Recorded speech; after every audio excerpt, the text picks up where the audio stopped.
The Little Dog and the Ball. Once upon a time, in a small, sunny town, lived a little dog named Pip.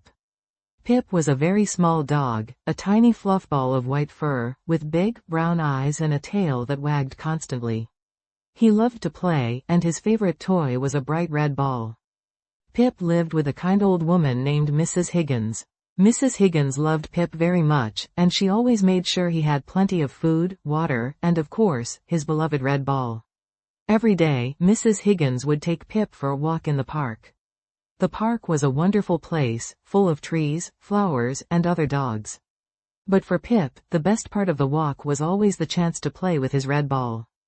One sunny morning, Mrs. Higgins took Pip to the park as usual. Pip, excited and full of energy, bounced ahead, his tail wagging furiously. Mrs. Higgins threw the red ball. Pip, with a happy bark, chased after it. He ran so fast, his little legs pumping furiously. He caught the ball and brought it back to Mrs. Higgins, dropping it at her feet with a proud little woof. They played like this for a long time. Pip loved chasing the ball. He loved the feeling of the soft grass between his paws. He loved the sound of his own happy barks echoing through the trees. He loved Mrs. Higgins' gentle smiles. It was the perfect day. Suddenly, a strong wind blew. The wind was so strong, it picked up the red ball and carried it high into the air. Pip watched, his happy barks turning into worried whimpers. He watched as the ball sailed further and further away, getting smaller and smaller until it was just a tiny speck against the bright blue sky. Pip looked at Mrs. Higgins, his tail drooping. He whined softly, his big brown eyes filled with sadness. He wanted his ball back. He loved his ball very much. It was his most precious possession. Mrs. Higgins understood Pip's sadness. She patted his head gently. "Don't worry, Pip," she said softly. "We'll find your ball." They searched high and low for the red ball. They looked under bushes, behind trees, and even in the nearby pond. But the ball was nowhere to be seen. The wind had carried it far away. Pip was very disappointed. He followed Mrs. Higgins home, his head hanging low. He didn't even wag his tail. He missed his red ball terribly. He lay down by Mrs. Higgins' feet, his little body trembling slightly.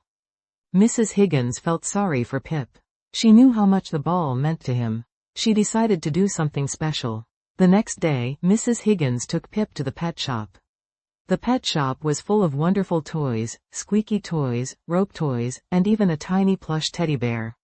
But Pip wasn't interested in any of them. He only wanted his red ball. Then, Mrs. Higgins saw it. A new red ball, even bigger and brighter than the old one. She picked it up and showed it to Pip. Pip's ears perked up. His tail began to wag, slowly at first, then faster and faster. He barked happily, a joyful sound that filled the pet shop.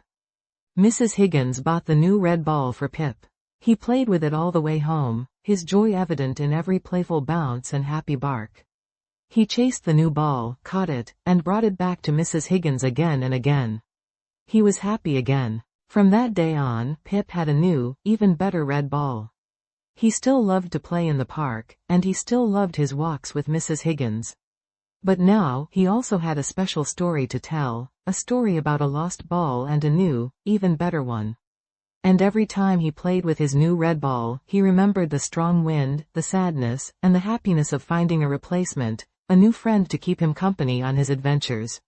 He learned that even when things are lost, sometimes something even better comes along. One day, while playing fetch, Pip noticed something shiny hidden under a bush. He sniffed at it cautiously, then nudged it with his nose. It was his old red ball. The wind had blown it back to the park. He barked excitedly, wagging his tail even faster than usual, proudly showing his old and his new ball to Mrs. Higgins. He now had 2 red balls to play with. This made him incredibly happy. He knew that having both balls made his life even more complete. Pip, Mrs. Higgins, and the 2 red balls became a familiar sight in the park, a testament to the simple joys of life, friendship, and the enduring love between a little dog and his beloved toys. They continued their walks and games, their bond stronger than ever, a picture of happiness and contentment. Pip learned that even though things might be lost, new joys and even unexpected returns were possible. And he learned that the love he shared with Mrs. Higgins was the most important thing of all. The two red balls were simply wonderful additions to their already perfect life together. The end.